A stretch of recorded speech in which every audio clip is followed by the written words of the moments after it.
আসসালামু আলাইকুম। Mathematical engineering এর 13 নম্বর টিউটোরিয়ালে ভাই আপনাকে ওয়েলকাম করছি। আমরা গুরুত্বপূর্ণ একটা প্রবলেম সলভ করব।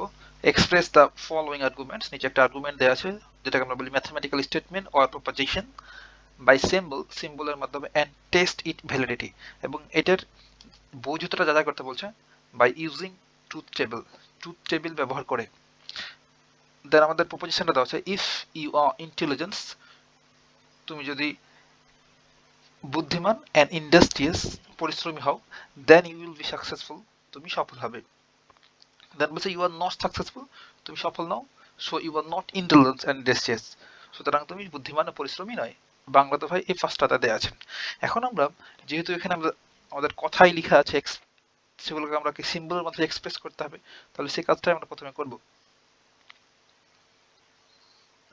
দেখেন তো এখানে এই পোর্শনটুকু, এই যে ইফ ইফ এবং দেন, এটা দেখে আপনি বুঝতে পারছেন এটা হচ্ছে কানেক্টিভস। আর you are intelligence and industrious, এই টোটালটা হচ্ছে একটা প্রপোজিশন। তো এইটাকে যদি আমরা পি ভ্যারিয়েবলের মাধ্যমে ডিনোট করি তাহলে কি লিখতে পারবো? সলিউশন, লেট বা ধরি P such that you are intelligent and industrious, you are, বাংলায় লিখে লিখবেন তুমি বুদ্ধিমান ও পরিশ্রমী। বাংলাতে লিখলে এই পোর্শনটুকু হবে, এই যে তুমি বুদ্ধিমান ও এবং পরিশ্রমী। এটা আপনার বইতে লিখেছে সুন্দর করে ভাই, you are intelligence, sorry,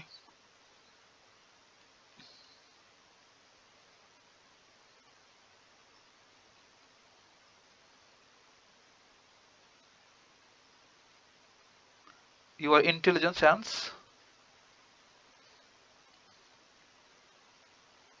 industrious।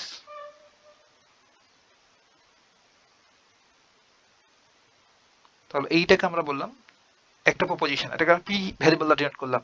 এখন তারপর দেখেন তো, then you will be successful, তুমি সফল হবে, এটা আরো একটা প্রপোজিশন। তাহলে এইটাকে আমরা কিউ একটা ভ্যারিয়েবল এর মাধ্যমে ডিনোট করতে পারি, কিউ, এগুলো আমরা পূর্বে করেছিলাম। তাহলে you will be successful, you will be successful.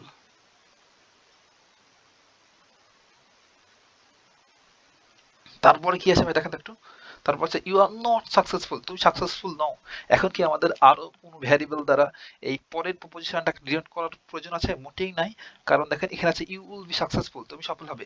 এইটাকে যদি নট করে দিই, অর্থাৎ নট কিউ করে দিই, তবে তো আমরা এটা পেয়ে যাবো, ইউ আর নট সাকসেসফুল। তারপর দেখেন, so you are not intelligence and industrious, তুমি বুদ্ধিমান এবং পরিশ্রমী নাও। এটার জন্য কি আলাদা কোনো ভ্যারিয়েবল প্রয়োজন আছে? মোটেও না ভাই। এটাকে নট পি করে দিলে কিন্তু এটা পেয়ে যাবো, অর্থাৎ উল্টাটাকে আমরা নট বলি। দ্যাটস ইট ভাই। এখন আমরা ইতিমধ্যেই আমরা সিম্বলের মাধ্যমে ডিনোট করে ফেললাম। এখন যদি সিম্বলাইজ করি টোটালটাকে একসাথে, টোটাল কম্পোজিশনটা, কম্পাউন্ড প্রপোজিশনটাকে, তো কি হবে? তাহলে বাই সিম্বল আমরা কি লিখতে পারবো? বাই সিম্বলের মাধ্যমে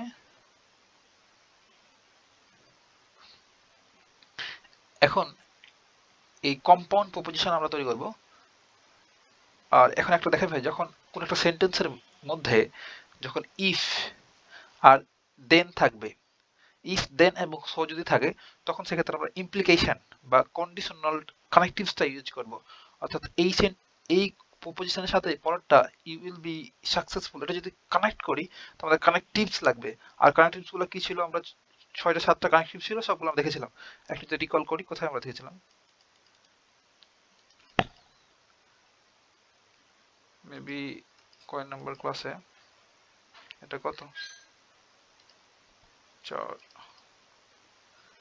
এই যেখানে কানেকটিভস গুলো দেখেছিলাম ভাই, দেখেন 5 নম্বর কানেকটিভসটা ছিল ইমপ্লিকেশন ও কন্ডিশনাল, যেটাকে আমরা বলি ইফ দেন এবং সো যদি থাকে, ইফ দেন এবং সো যদি কোনো সেন্টেন্সের মধ্যে থাকে, তাহলে আমরা এই সিম্বল দ্বারা ডিনোট করবো, এটাকে বললাম ইমপ্লিকেশন আর কন্ডিশনাল, যেটাকে আমরা বলি। এবং কোনো সেন্টেন্স, 2-3টা সেন্টেন্স যদি একসাথে যুক্ত করতে হয়, বা দুইটা প্রপোজিশনকে যদি একসাথে যুক্ত করতে হয়, তখন আমরা যোজনটা ইউজ করি, এই যোজন, যেটাকে আমরা লজিক্যাল এন্ড বলি। আর এটার ম্যাথ নেমটা হচ্ছে কনজাংশন। আর বিয়োজন করতে হলে এই ডিসজাংশন ইউজ করি। এগুলো আমরা অনেক আগেই তো দেখেছিলাম, তাই না? এখন এগুলো আমরা ইউজ করবো আর কি।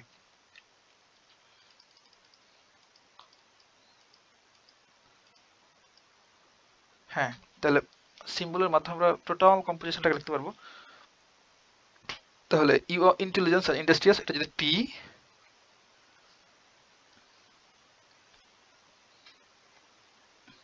আর দেখেন ভাই ইফ এবং দেন দ্বারা এটা ইউ উইল বি সাকসেসফুল এটা যুক্ত আছে, তাহলে এই পি থেকে কন্ডিশনাল হবে কিউ এর দিকে, পি কন্ডিশনাল কিউ বা পি ইমপ্লিকেশন কিউ বলতে পারি।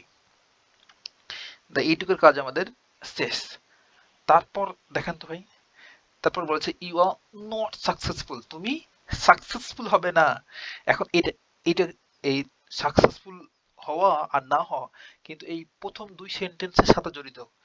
If you are intelligence and industrious then you will be successful, এটার সাথে ইউ আর নট সাকসেসফুল এটা সম্পর্ক যুক্ত। তাহলে এটাকে সংযোজন করতে হবে, আর আমরা সংযোজন কিসের মাধ্যমে করি? কনজাংশনের মাধ্যমে করি। তাহলে একটা কনজাংশন দেবো এখানে ডেফিনেটলি, কনজাংশন। আর এই সেন্টেন্সটার জন্য আমরা কি লিখতে পারবো? সিম্বলটা ইউ আর নট সাকসেসফুল। তাহলে সাকসেসফুলের জন্য ছিল কিউ, এই যে সাকসেসফুলের জন্য ছিল কিউ, তাহলে not successful it's means not Q, just not Q দিয়ে দিলাম। তাহলে এটাই মিন করছে এখন ইউ আর নট সাকসেসফুল। তাহলে টোটাল একটা কম্পোজিশন হয়ে গেছে বা কম্পাউন্ড প্রপোজিশন হয়ে গেছে। তারপর দেখেন ভাই এই সো, আপনি একটু করে দেখলাম আপনাকে যদি সো থাকে কোনো সেন্টেন্সের মধ্যে, আর মোস্ট ইম্পর্টেন্ট আপনাকে এই যে এই ফুল স্টপ কমাগুলো এই লক্ষ্য করতে হবে আর কি। এই যেখানে দেখেন কমা দেওয়া আছে মানে এটা একটা proposition, then you will be successful এখানে ফুল স্টপ দিচ্ছি, এটা একটা proposition, then you are not successful এটা আরেকটা proposition, then finally so you are not intelligence এটা ফাইনাল প্রপোজিশন। এখন দেখাতে যেহেতু এখানে সো আছে তাহলে টোটালটাকে এই এটার সাথে জাস্ট কম্পাইল ইমপ্লিকেশন করে দিতে হবে অর্থাৎ কন্ডিশনালের মাধ্যমে। এই যে দিয়ে দিলাম কন্ডিশনাল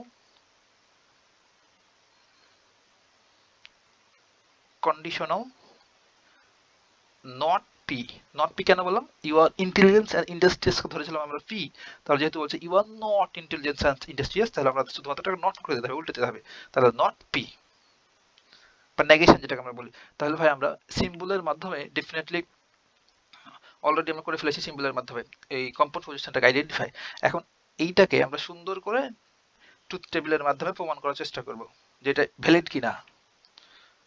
তাহলে আমরা তো এখন ট্রুথ টেবিল তৈরি করতে পারি ভাই, আর ট্রুথ টেবিল তৈরি করতে গেলে ডেফিনেটলি আমাদের সারি আর কলাম লাগবে। তাহলে ফার্স্ট আমাদের আইডেন্টিফাই করা লাগবে এখানে কয়টা সারি এবং কয়টা কলাম লাগবে। যেহেতু দুটো ভ্যারিয়েবল পি আর কিউ যেহেতু দুটো ভ্যারিয়েবল সেহেতু 2 স্কয়ার অর্থাৎ 4 এবং হেডিং এর জন্য একটা, টোটাল আমাদের 5টা সারি লাগবে।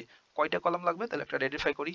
পি এর জন্য একটা, কিউ এর জন্য একটা, নট পি এর জন্য আরেকটা, নট কিউ এর জন্য আরেকটা, দেন পি ইমপ্লিকেশন কিউ এটার জন্য একটা, আবার P implication Q logical and not Q এর জন্য একটা, আবার টোটালটার জন্য আরো একটা।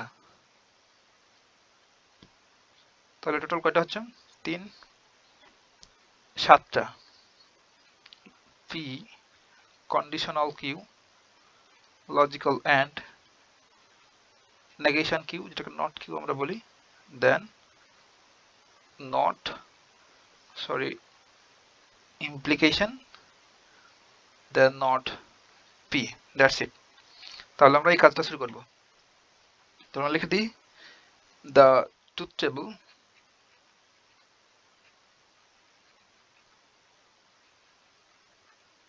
of, আমরা এইটার জন্য ট্রুথ টেবিল তৈরি করব, এটা কপি করে বসে দেখেন, হ্যাঁ, আর বারবার না লিখে এইটার জন্য করছি।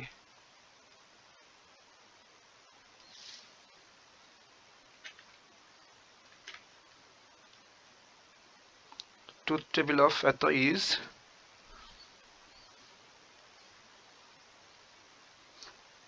তাহলে আমাদের কাজ হচ্ছে ফার্স্ট পি ইনপুটটা লেখা, দেন কিউ। আমাদের কাজ হচ্ছে সর্বশেষ ইনপুটে আসবো, দেন লিখব ট্রু ফলস, ট্রু ফলস, দেন দুইটা ট্রু বা দুইটা টি দুইটা এফ, দুইটা ফলস, দ্যাটস ইট।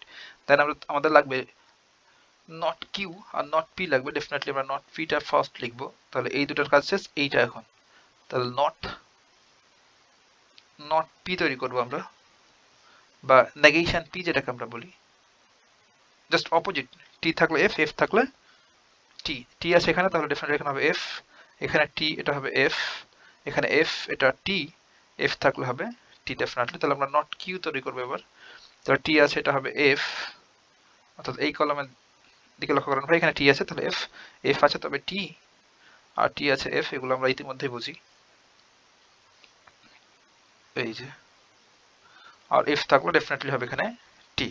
দেন আমরা এই ব্র্যাকেটের ভিতরের কাজটুকু করবো, এটা পি ইমপ্লিকেশন কিউ, যেটাকে আমরা কন্ডিশনালও বলি। তাহলে পি কন্ডিশনাল কিউ ডেফিনেটলি। আর কন্ডিশনালের ক্ষেত্রে কি হয় ভাই, টি আর এফ যদি থাকে, ডাইরেকশন, সরি যেখানে নির্দেশনাটা দেখতে হবে আপনাদের, ডাইরেকশনটা কোথায় কোথায় যাচ্ছে, সরি আমাদের ডাইরেকশন হলো পি থেকে কিউ এর দিকে, অর্থাৎ ইমপ্লিকেশনটা। তাহলে যদি এই পি কলামে থাকে টি আর কিউ কলামে যদি থাকে এফ, তবে এটা রেজাল্ট হয় এফ, আদারওয়াইজ সবগুলাই টি। তাহলে আমরা এই ডাইরেকশনটা লক্ষ্য করব। দেন ফার্স্ট আমরা আসবো পি কলাম, পি কলাম এখানে, আর কি কলাম এখানে। তাহলে দেখেন তো, টি কলামে থাকতে হবে টি, আর এফ কিউ কলামে থাকতে হবে এফ, কোথায় আছে, এখানে আছে। তাহলে এই সোজা এখানে গিয়ে হবে ফলস, আর কি টি এফ আছে, এই কলামে থাকতে হবে টি, তো পরে থাকতে হবে এফ, আর টি এফ না, একটাই টি এফ। তাহলে এটা ফলস, বাকি সবগুলো এখন হয়ে যাবে টি। এটা হচ্ছে আমাদের কন্ডিশনালের কাজ, এটা আমরা ইতিমধ্যে জানি। ওকে ভাই, আর তাহলে আমাদের ব্র্যাকেটের ভিতরটুকু কাজ হলো, তারপর এইটুকু করবো টোটাল টুকুর, এখান থেকে শুরু করে এই পর্যন্ত। তাহলে P conditional Q bracket, then logical and, then not Q. এখন দেখেন তো ভাই, তাহলে এইটুকু তো এখানে পেয়ে গেছি। এখন নট কিউ, নট কিউ কোথায়, এটা একটু পরিষ্কার করে ফেলি।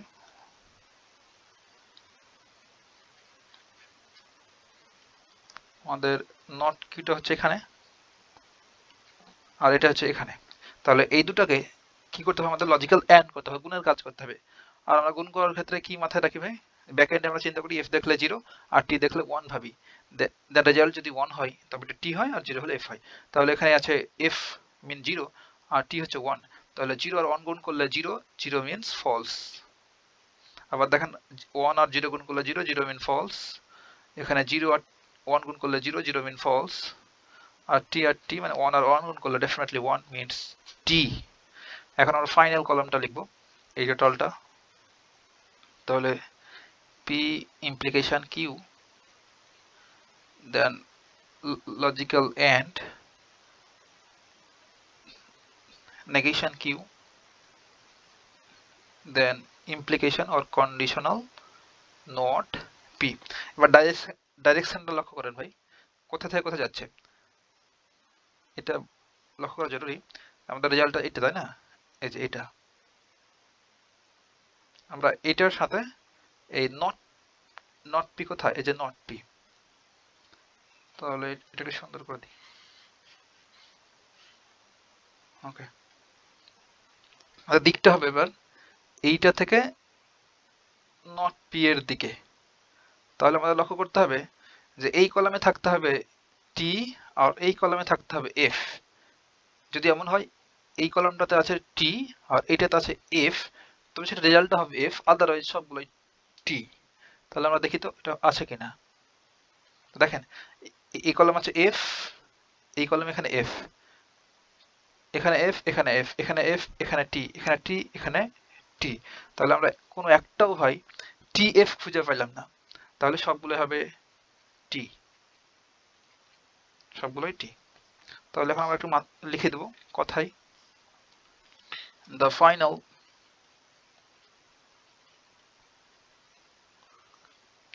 column of the above truth table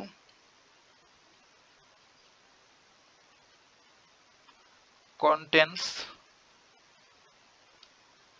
যেটা ধারণ করে,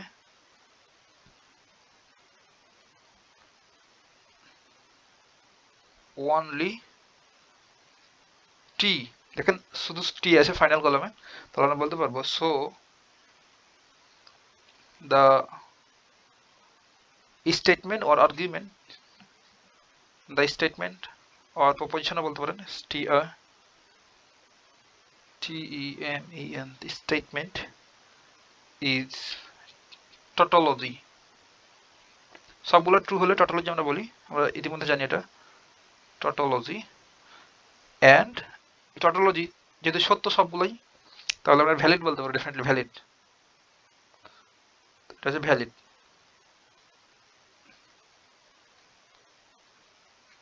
আমাদের ভ্যালিডিটি চেঞ্জ করা হয়ে গেল ভাই, যে আমরা ভ্যালিড বলে দিলাম, তাহলে এই আর্গুমেন্টটা হচ্ছে ভ্যালিড। দ্যাটস ইট ভাই, কথা হবে নেক্সট টিউটোরিয়ালে।